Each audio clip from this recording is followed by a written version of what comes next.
Juste un petit rappel de l'objectif de la téléexpertise maladie rare. Du coup, l'objectif premier, c'est la valorisation pour chaque médecin qui fait déjà de la téléexpertise, valorisation de leur activité. Ça, c'est un des objectifs.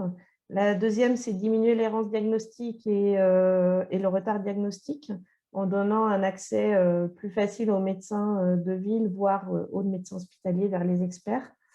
Et puis, du coup, de filtrer les demandes quand même pour que ça soit des vraies expertises maladies rares.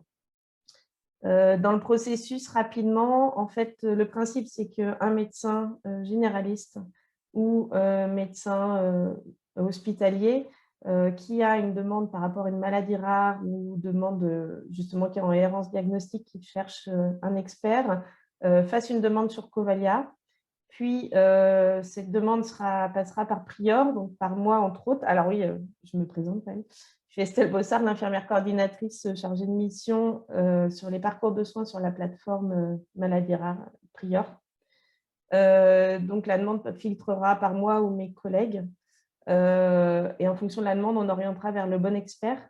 Du coup, vous recevrez la demande, mais les médecins n'auront pas votre mail direct.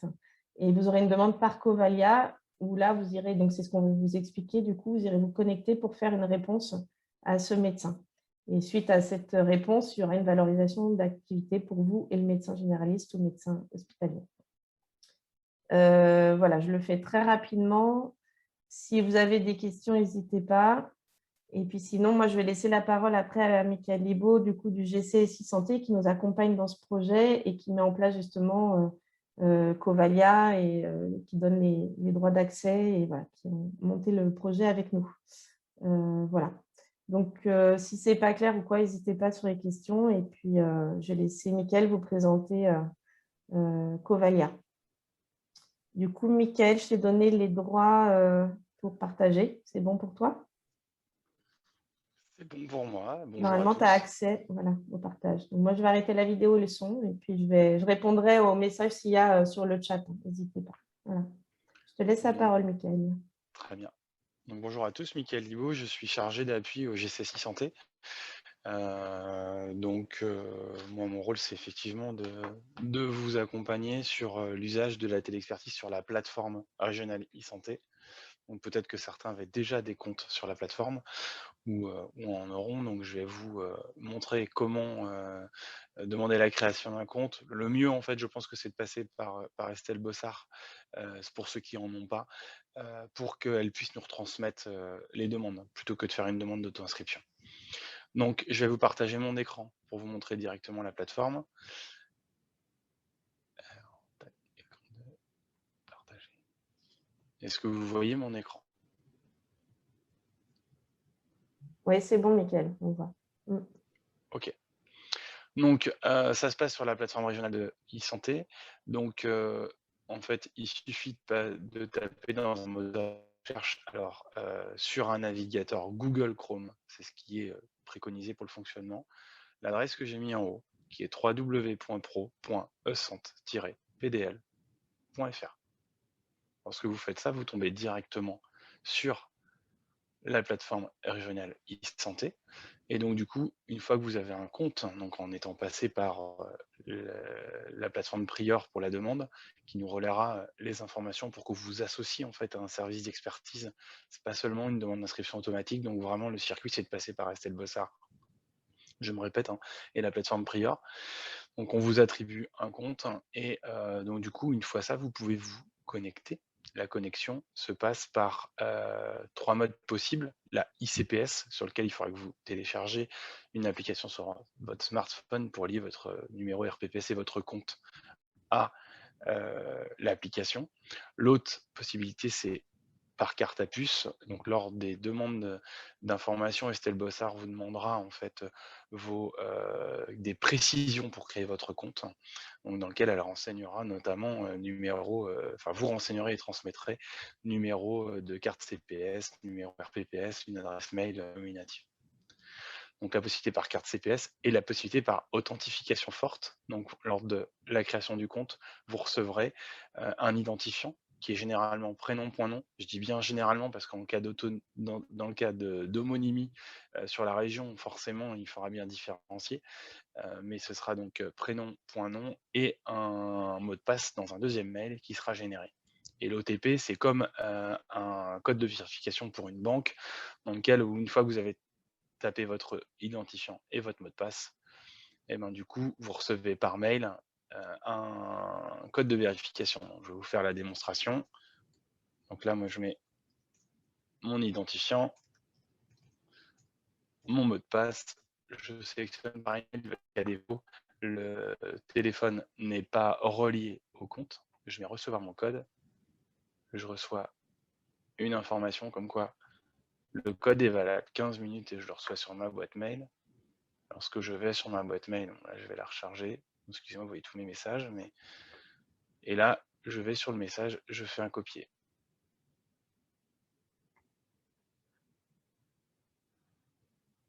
En prenant pas d'espace, bien sûr. Je me connecte. Et là, j'arrive avec différentes briques. Généralement, vous aurez peut-être 3-4 briques différentes, ça dépend des droits qu'on vous octroie. L'application qu'il faut utiliser, c'est Télésanté Covalia Web. Je vous rassure, lors de la création de votre compte, la plateforme Prior vous transmettra un guide d'utilisation qui ressemble, je vais vous le mettre sur la page, même pas qui ressemble, c'est celui-ci. Guide d'utilisation de la solution régionale de télésanté, où en fait toutes les étapes sont renseignées. Et vous aurez aussi un guide de connexion qui est en une page, qui permet de vous dire comment vous connecter, comment modifier votre compte. Donc là, vous recevrez ce guide-là. Donc il faut cliquer sur Télésanté Covalia Web, et du coup vous arrivez sur la plateforme régionale de télésanté. J'ai plein de dossiers parce que j'ai fait plein de tests. Vous n'aurez que les dossiers, comme vous a précisé Estelle Bossard tout à l'heure, qui seront adressés par la plateforme Prior. Ils ne vous seront pas adressés directement par le demandeur, ils transiteront par la plateforme. Donc vous n'aurez que ces dossiers-là et vous aurez des dossiers qui seront avec un type de demande maladie rare. Ils arriveront à l'étape en attente d'avis, comme vous voyez. Donc là, je vais prendre l'exemple de Test Jules, qui est né en 1925. Et donc, du coup, c'est moi qui ai fait la demande parce que c'est une fausse demande. Ça, c'est la date de création et la date de modification pour les maladies rares. Donc, elle vous arrivera avec cette étape-là. Et en fait, au moment où la plateforme Prior vous transmettra cette demande, vous serez de votre côté notifié sur votre adresse mail comme quoi vous avez reçu une demande et vous devez vous connecter sur la plateforme. C'est une notification, c'est un mail qui vous dit comme quoi Télésanté, veuillez vous connecter sur la plateforme pour répondre. Vous avez reçu une demande d'avis pour la téléexpertise maladie rare. C'est anonymisé de données de santé, donc il n'y a ni identité et ni la suite. La suite se passe sur la plateforme. Je sélectionne le nom du patient et j'arrive dans son dossier de demande. Vous oubliez toute la partie droite qui ne vous servira pas dans ce projet. Et donc, du coup, on retrouve ici le détail de la demande. Donc, les pièces jointes, alors, ce sont des fausses pièces jointes, hein, je les ai renommées, mais à l'intérieur, ce ne sont pas un vrai traitement et un compte rendu 1 euro, mais c'est pour vous si vous projetez. Donc, les pièces jointes que le demandeur aura trouvé utile de vous joindre pour traiter la demande. Et donc, du coup, le formulaire dans lequel il va préciser sa demande. Donc, je vais d'abord ouvrir le formulaire, ce que vous ferez, donc il suffit de cliquer dessus. Ne jamais le supprimer, parce qu'on ne peut pas le récupérer par la suite si vous le supprimez. Et donc, vous retrouverez la demande. Alors là, je n'avais pas coché, mais voilà, il y aura donc téléexpertise de noter, parce que ce sera téléexpertise. On retrouvera l'identité du patient avec son numéro de sécurité sociale qui sera renseigné. C'est demandé dans le guide. Son lieu de vie, donc domicile ou structure. Le professionnel de santé, donc requérant, donc c'est la personne qui demande. Donc là, c'est mon nom. Bon, j'ai mis médecin, même si c'est pas le cas. Et avec son numéro ADI ou finesse géographique. Ça leur est précisé dès le départ. Ça, c'est dans le but de, effectivement, télétransmettre et de valoriser votre activité.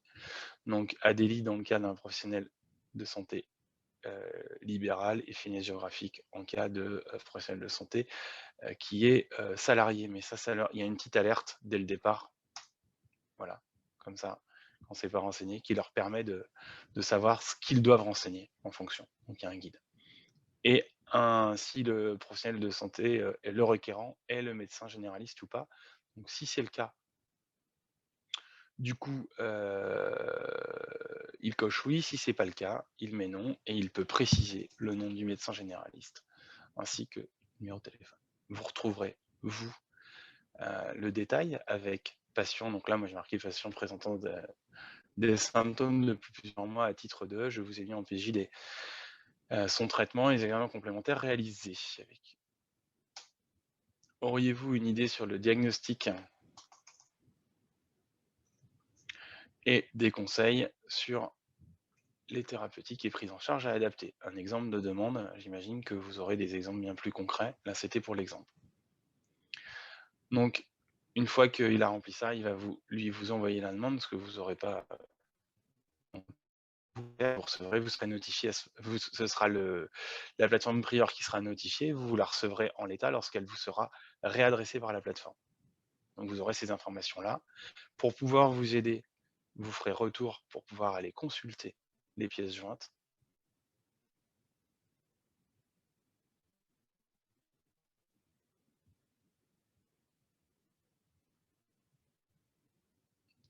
Sans qu'ils prennent en compte que le fait que la voie est envoyée. Donc les pièces jointes, il suffit de cliquer dessus. Donc là, traitement en cours, donc c'est pas un vrai traitement, mais c'est juste pour montrer. Donc là, vous retrouvez l'image. Vous pouvez tout à fait télécharger et aller enregistrer où vous souhaitez par la suite dans votre PC ou sur un dossier patient informatisé. Donc là, elle se retrouve en bas. Il suffit d'aller l'ouvrir et l'enregistrer. Et là, le compte-rendu neuro, qui est un PDF, tout à fait zoomé, hein, comme je vous ai pas montré tout à l'heure. Et on peut aussi soit imprimer, soit télécharger pour pouvoir aller aussi l'enregistrer dans votre ordinateur ou dossier patient informatisé. Je reviens, et donc du coup, reste la partie à traiter, qui est dans le formulaire, où en fait, il y a deux options. C'est soit vous avez assez d'éléments pour traiter la demande, et auquel cas, vous allez vous passer cette partie-là, qui est information manquante et ajout d'informations, et vous passez directement à votre compte-rendu. Donc là, vous mettez ce que vous donnez comme réponse au demandeur, ainsi que des propositions, que ce soit au plan diagnostic, thérapeutique et au plan du suivi. Sachant qu'il n'y a aucun champ qui est obligatoire. Donc si vous voulez tout noter dans le compte-rendu de l'expert, vous notez tout. Une fois que vous avez complété, vous mettez validation de l'expert. Je ne vais pas le faire tout de suite parce que je vais vous montrer que vous pouvez aussi associer des pièces jointes. Dans le cas où vous auriez un protocole de prise en charge que vous voudrez lier, ça pourrait être un exemple.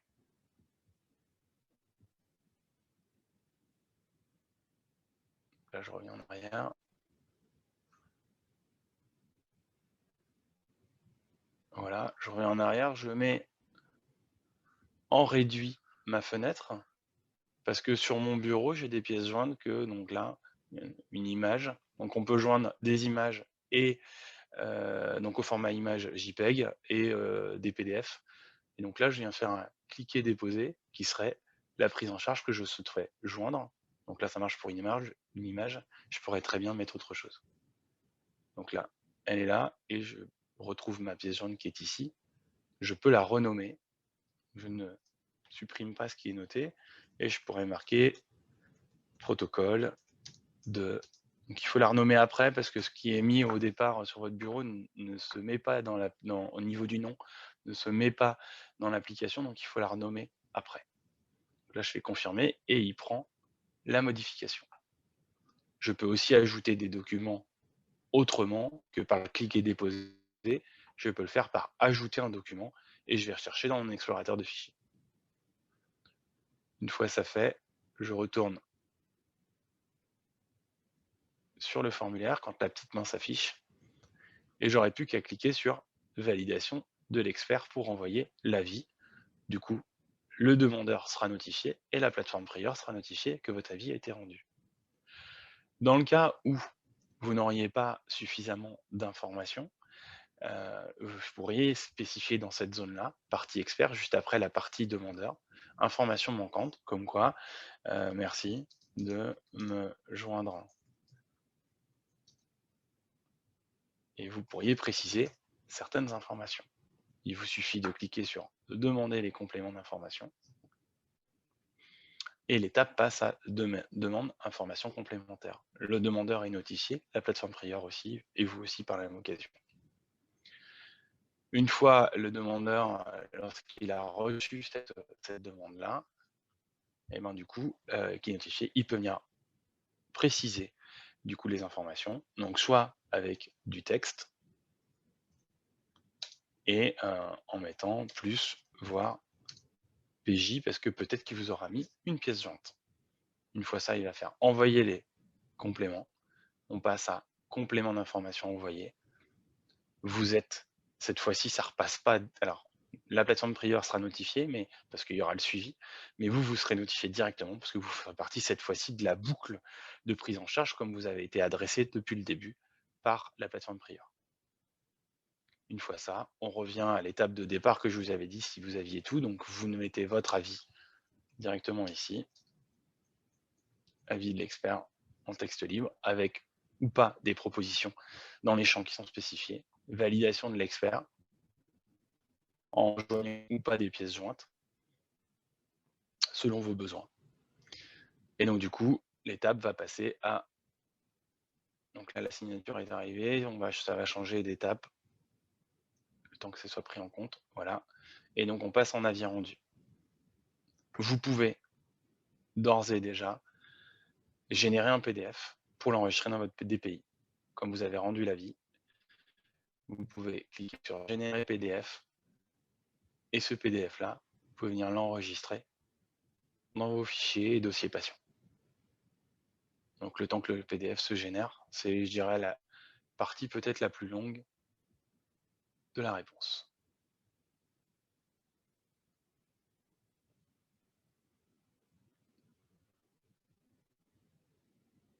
Donc le PDF est généré, voilà, il s'ouvre ici. Et donc du coup, je n'ai plus qu'à le télécharger en cliquant sur le bouton et peut-être remettre un nom, Madame Michu, et venir l'enregistrer dans un dossier, on va dire tampon, en attendant d'aller le rechercher pour le lier à une prise en charge dans un DPI. Je reviens en arrière, quand la petite main est disponible, pour mon dernière étape, qui ne vous concernera pas, et je préfère vous en parler. Il y a une étape qui est clore le dossier. Il est convenu en fait que c'est la plateforme prieur qui clora les deux, qui mettra à l'étape clore les dossiers. Voilà ce que je peux vous dire aujourd'hui sur vos actions à réaliser pour traiter une demande de téléexpertise. Est-ce que vous avez des questions?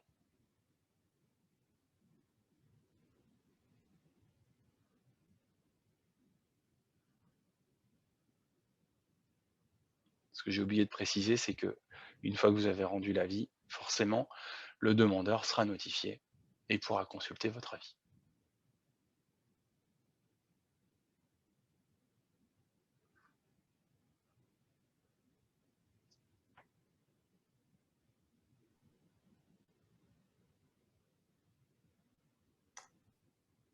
S'il n'y a pas plus de questions, on va...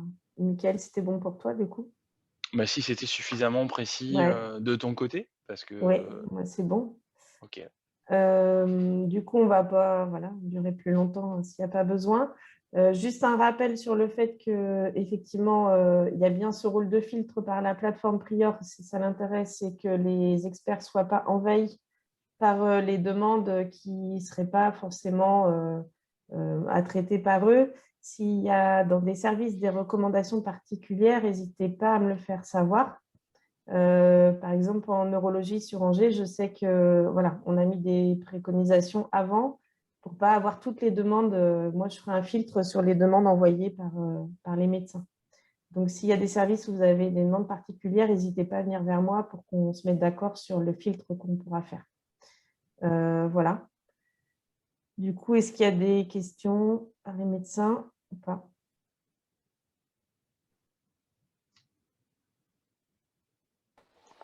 Oui, bonjour, Christian Agar à Nantes. Là, j'avais Oui. une question. On a parfois des dossiers où il y a plusieurs niveaux de réponse dans le temps, les retours d'informations et puis un deuxième ou troisième avis. Ça reste toujours le même dossier qu'on incrémente ou il faut à chaque fois créer un nouveau dossier? Et est-ce qu'on a un accès facile à l'antériorité? Alors, pour répondre à votre question, c'est-à-dire que si on reste sur une même demande, tant que vous n'avez pas cliqué sur validation de l'expert, on reste dans la même demande. C'est-à-dire que vous pouvez faire des allers-retours de demande de précision et de compléments donnés par le demandeur en restant dans la même demande. À partir du moment où vous avez cliqué sur validation de l'expert, on sera sur une deuxième demande pour le même patient. Est-ce que je réponds à votre question? Oui, tout à fait, mais avec un accès quand même au dossier antérieur? Alors, effectivement, je n'avais pas répondu à la deuxième question, c'est-à-dire que effectivement vos dossiers sont disponibles sur la plateforme. Alors, c'est un média, ce n'est pas un dossier patient informatisé. C'est-à-dire qu'ils peuvent être consultables tant qu'il n'y a pas eu de purge des dossiers.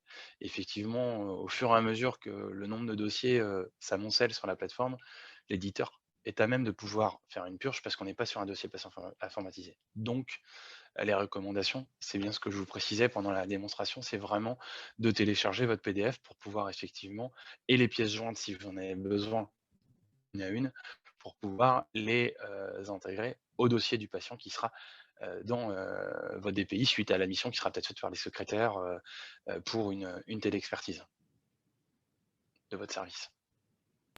Ok, c'est très clair, merci. De rien.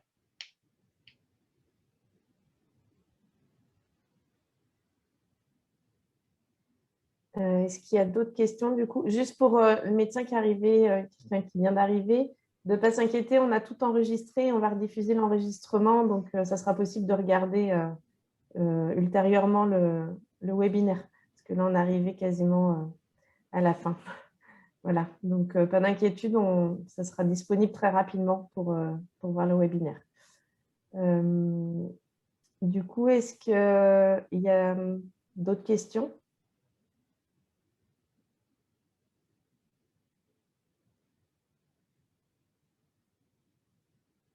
Bon. Donc, du coup, rapidement, on va vous renvoyer à tous le webinaire enregistré. Comme ça, vous pourrez diffuser à vos collègues qui pourraient devenir médecins experts.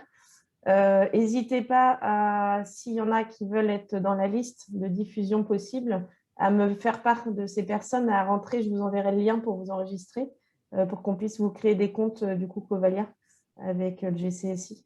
Voilà, donc n'hésitez vraiment pas à nous faire part de qui voudrait être dans la liste de diffusion au niveau expert maladie rare. Voilà. Je pense qu'on a tout dit. On n'a rien oublié.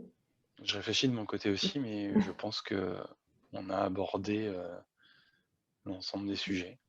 Et puis, n'hésitez pas, pour toute question, à revenir vers moi. De toute façon, on vous réexpliquera. On va vous envoyer les guides. Voilà, rapidement, on vous envoie tous les documents nécessaires. Voilà, bah, écoutez, je vous remercie pour avoir participé. Et puis, je vous souhaite à tous une bonne soirée. Merci beaucoup aussi.